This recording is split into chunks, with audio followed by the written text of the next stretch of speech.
வருகின்ற வெள்ளிக்கிழமை அன்று சனிப்பெயர்ச்சி விழா நடக்க உள்ளது. சனிப்பெயர்ச்சி 2.25 வருஷத்துக்கு ஒரு தடவை தான் வருதுங்கிறது எல்லாருக்கும் தெரியும். காலை 6 மணியிலிருந்து பூஜைகள் நடைபெறும்.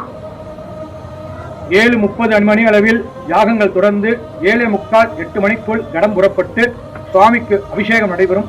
8:20க்கு சுவாமி சனிப்பெயர்ச்சி ஆகும் பொழுது மகா தீபாரதனை நடைபெறும். அதனைத் தொடர்ந்து லட்சார்ச்சனைகள் நடைபெற்று கொண்டிருக்கும்.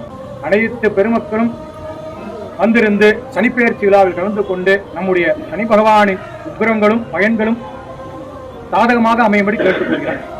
அதன் அங்கமாக நிர்வாகிகள் 180 ரூபாய் டோக்கன் போட்டிருக்காங்க.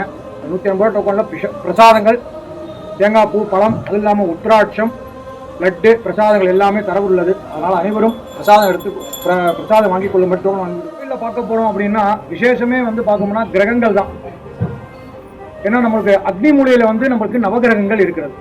எல்லா கோயிலையும் பார்க்க போனோம் அப்படின்னா ஈசான மூலையில தான் உங்களுக்கு இருக்கும். இந்த இடத்துல நம்ம உள்ளே வரும்பொழுதே குருவுடன் பார்வையோடு தான் உள்ளே வரும். அதே போல் எல்லா சிவன் கோயிலையும் பார்க்க போனால் நேராக நம்ம சுவாமியை பார்த்துடலாம். ஆனால் நம்ம கோயிலில் மட்டும் தான் நேராக பார்க்க முடியாது. நந்தி பகவானே எப்படின்னா 9 துவாரம் வழியாக தான் சுவாமியையே பார்க்குறாரு. ஏன்னா இந்த கோயிலில் மட்டும் தான் கிரக தோஷங்கள் எதுவும் கிடையாது. அப்பேற்பட்ட விசேஷமான கோயிலில் வருகின்ற வெள்ளிக்கிழமை என்று அதுபோல் நம்மளுக்கு பரிகாரங்கள் செய்ய வேண்டிய ராசிகள் மேசம், மிதுனம், சிம்மம், தனுசு, மீனம். இதில் லட்சார்ச்சனைகள் அடங்கக்கூடிய ராசிகள் பார்க்க போனோம் அப்படின்னா கடகம், துலாம், விருச்சகம், கும்பம், கன்னி. பயன்பெறும் ராசிகள் ரிஷபமும் மகரும் மட்டும்தான். அது மட்டும்தான் 7.5 சனி முடிஞ்சு பாக்கிய சனியா 2 ராசிகள் இருக்கிறது. மிச்ச இருக்கிற இந்த ராசிகள் எல்லோரும் பரிகாரம் செய்து கொள்ளும்படி கேட்டுக்கொள்கிறோம்.